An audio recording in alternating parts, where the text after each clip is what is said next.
Hey everybody, today I am going to be reviewing Smile 2. This was directed by Parker Finn. This is a sequel to the sleeper hit, the original Smile, which came out in 2022. I did see that film, but I didn't review it. It was very just meh, in my opinion. Very knockoff A24. It felt like a short film that they tried to expand into a feature-length film. It has a very cool concept. It just felt like the whole thing was barely formed. So you end up with a very schematic, often very literal depiction of mental health in a way that is kind of silly. Obviously, I think somebody like David Lynch can explore the creepy smile in a much more interesting way metaphorically.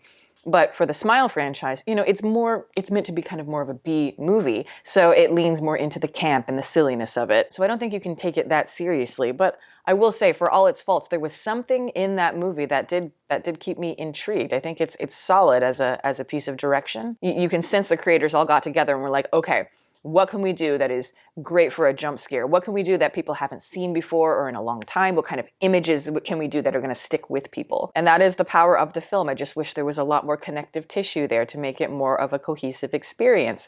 But now with Smile 2, it's like, it makes sense why they're making a second one, just because they left the first one so open. So it's going to be a potential series where they can potentially crank one out for Halloween whenever they want to for that cash grab. But I gotta say, as far as cash grabs are concerned, I really liked Smile 2. I think it's fantastic. It's one of those instances where a sequel took the original film and improved in nearly every single way.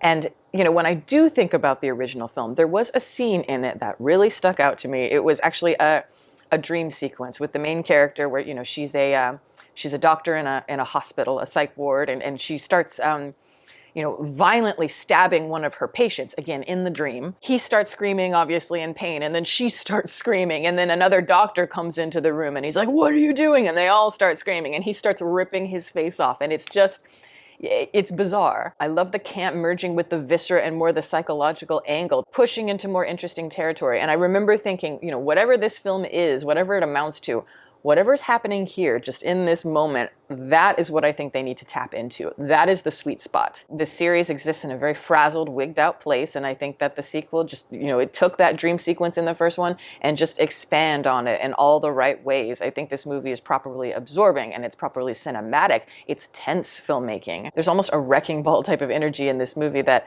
is so palpable almost all the way through it. This movie is just so much more ambitious as a story. The stakes are significantly higher. And the concept, just as a conceit, is so much more well integrated into the piece.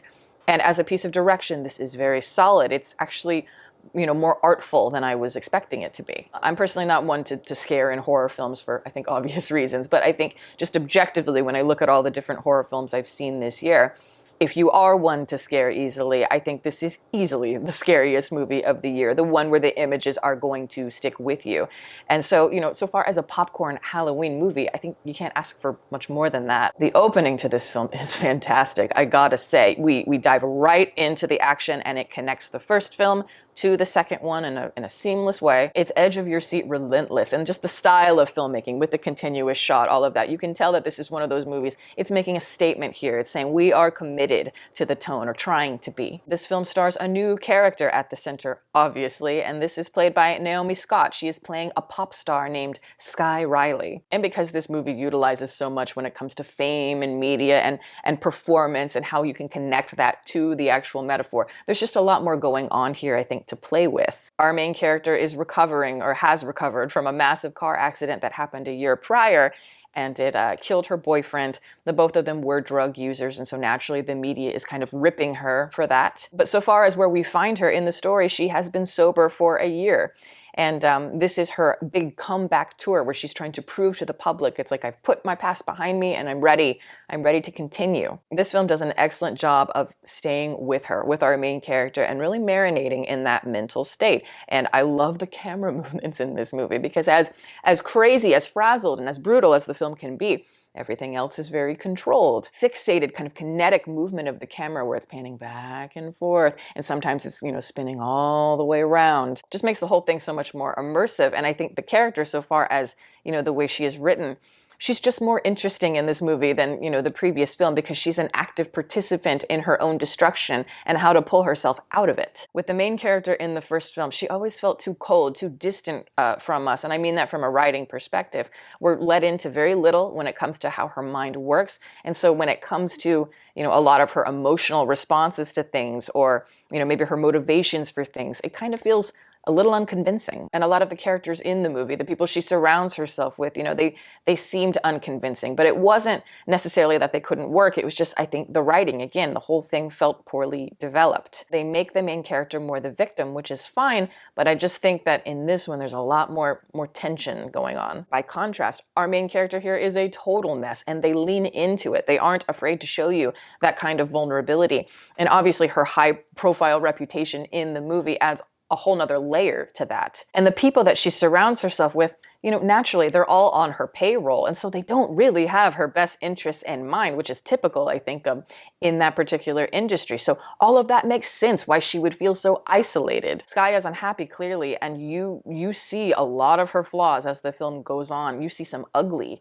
sides to her. Because she's overwhelmed and flustered, anxiety-ridden, all of these things, she's quite short-tempered. She's rude, to her staff. She's rude to maybe the backup dancers, which, yes, it's typical of a pop star of that magnitude. But again, because we're so, immersed in her internal world, it's like we understand where that is coming from. We want her to stay sober. We want her to fight this thing to the bitter end with bare hands. And when you have a leading lady like Naomi Scott, who to me is just this feisty little petite spark plug here, just this ball of energy, you believe in her grit and you believe in her desperation. I haven't seen Scott in a ton, sometimes her energy feels a tad bit overzealous to me, but here she goes for it. And I mean, this is a fantastic performance where she puts her heart and soul into it. I almost think she deserves some kind of award for it. The things that she's asked to do for this film, physically and emotionally, it's highly demanding, and yet she meets those demands head on. She has an openness just in her face to the camera that is so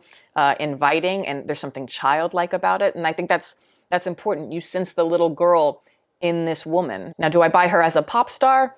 Not really, but in some ways I think that's okay. I buy her as a protagonist, at least, and I almost think that's kind of the point. It's like she's out of her element. Maybe she really is the girl that's more likes to sit at the piano, more the singer-songwriter, but she became this big pop star. So she's like this Lady Gaga, Dua Lipa, mixture here, and she's surrounded by all this noise that maybe she didn't necessarily want in the beginning. Like I say, not only is she fighting her own mental state, but the risks in this movie are higher.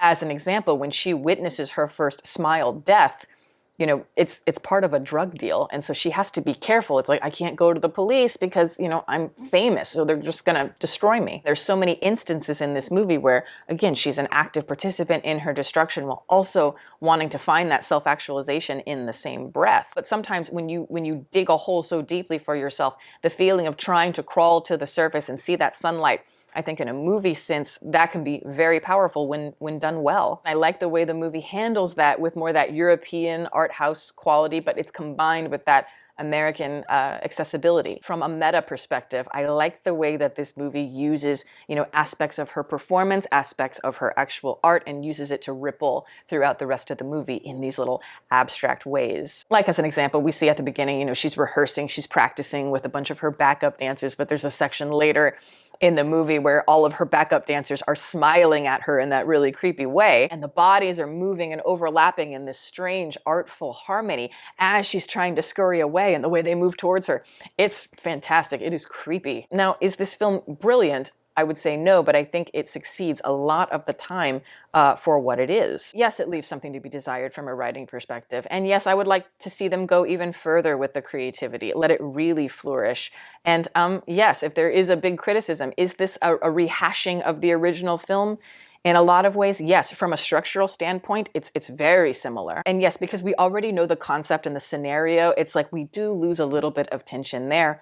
But I have to say, I almost forgive that because this movie, this second one, it feels almost like a do-over. It's like, okay, that first one, that was cute, that was a fun appetizer, but now let's really, make a main course here and see what we can come up with. I will say that the film starts to lose steam Kind of in the third act, it starts to fizzle so far as the mood is concerned. And while our character is, going deeper into her self-actualization, it's like while she is killing it with the performance, she's doing so well, I feel like the actual writing and everything that's happening around her, it needed a little more creativity to match the rest of the film. It is too simplistic and too much of a literal symbol at that point, where it does remind me a little bit too much of the first one. And then when it starts to veer more into like the fantasy horror elements, that's where it starts to lose me in both films. I always think that the concept works best when it's more balanced, it's more centered within some sense of reality, where we just see these abstract spasms coming out here and there. But again, I recommend this film. I'm not saying it's a masterpiece. Yes, technically it is a sequel and a cash grab in that sense, but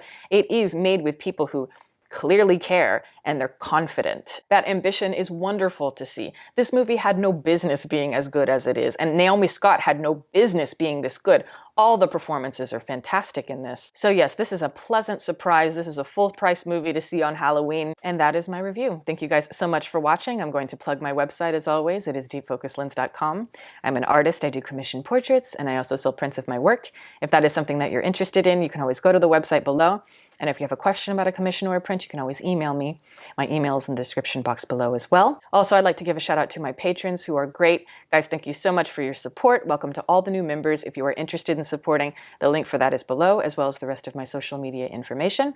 You can watch more videos here, and you can subscribe if you'd like. Catch you next time.